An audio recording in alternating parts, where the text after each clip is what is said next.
Hola a todos, hoy vamos a sumergirnos en un tema fascinante, los concilios vaticanos. Tenemos bastante material aquí para entender qué son, por qué ocurren estas reuniones tan importantes en la Iglesia Católica. Exacto. Son asambleas muy solemnes, ¿no? Obispos de todo el mundo convocados por el Papa. Y lo clave es que sus decisiones buscan orientar a toda la Iglesia. No son cosas locales. Entendido, alcance universal. Ahora, la gran pregunta es, ¿para qué? ¿Por qué reunir a tanta gente? Nuestro material sugiere varios motivos. Uno parece central, definir la doctrina. Sí, fundamental. Cuando surgen, digamos, nuevas ideas o interpretaciones que generan confusión, un concilio puede dar una línea clara. El Vaticano I es un ejemplo clarísimo con lo de la infalibilidad papal. Cierto, lo de la infalibilidad ex cátedra. Eso mismo. Cuando habla como maestro supremo en fe y moral para toda la Iglesia. Una definición muy precisa, ¿eh? Muy precisa, sí. Pero no todo es doctrina, ¿verdad? Los textos también hablan mucho de actualizar a la Iglesia. Claro. El famoso ayornamiento del que se habló tanto en el Vaticano II.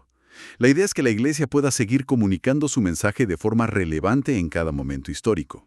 Y ahí entra lo de la misa en el idioma de la gente, por ejemplo. Exacto. Permitir las lenguas vernáculas fue un cambio enorme. Buscaba una participación más consciente, más directa de los fieles. Y también fomentaron diálogo con la cultura moderna.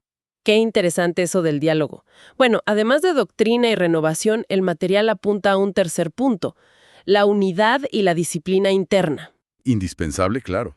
Piensa en una institución tan grande y global. Se necesitan normas claras sobre sacramentos, sobre cómo se forman los sacerdotes, la vida religiosa.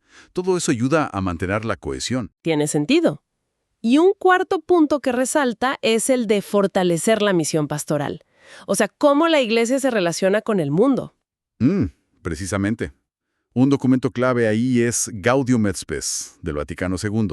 Marcó un antes y un después al hablar del compromiso de los católicos con la justicia social, la paz, los problemas del mundo. Cómo integrar la fe con la vida diaria y los desafíos sociales. Justo eso, un rol más activo en la sociedad.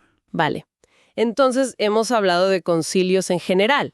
La Iglesia ha tenido muchos a lo largo de la historia. Nicea, Trento. Muchísimos. Concilios ecuménicos históricos. Pero cuando decimos concilios vaticanos, en la era moderna, nos referimos específicamente a dos. Correcto. Primero, el Concilio Vaticano I, allá por 1869-1870. Lo convocó Pío IX. En una época de muchos cambios, ¿no? Ideas nuevas, revoluciones. Exacto. Y el objetivo principal fue, digamos, reafirmar ciertos pilares de la fe, y sobre todo la autoridad del Papa. Ahí es donde se define la infalibilidad que mencionamos. Y luego, casi 100 años después, llega el Vaticano II, entre 1962 y 1965, iniciado por Juan XXIII.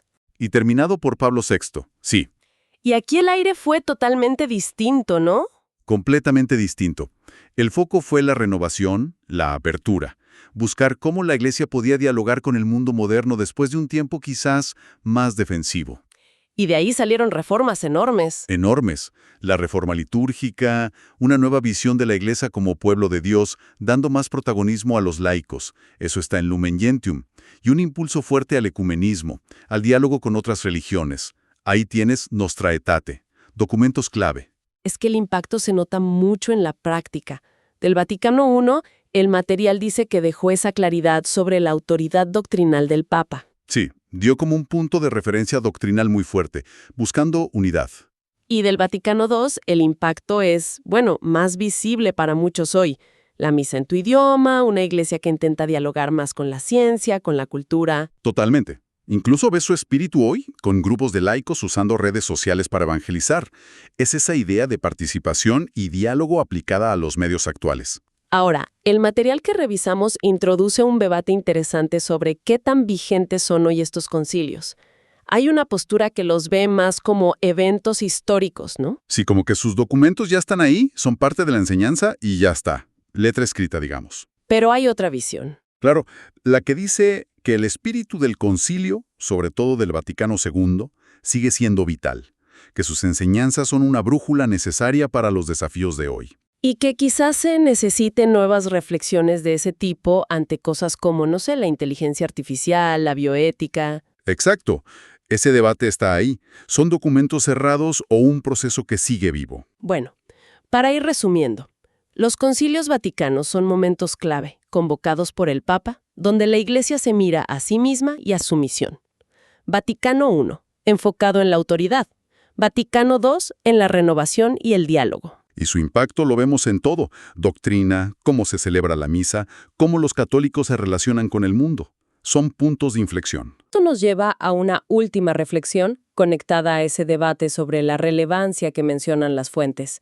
Si pensamos en los desafíos que están surgiendo ahora mismo, la inteligencia artificial que redefine lo humano, las tensiones globales, ¿qué preguntas realmente nuevas y fundamentales podrían aparecer que, desde la perspectiva de la Iglesia, hicieran necesaria una reflexión colectiva tan profunda como la de un concilio en el futuro?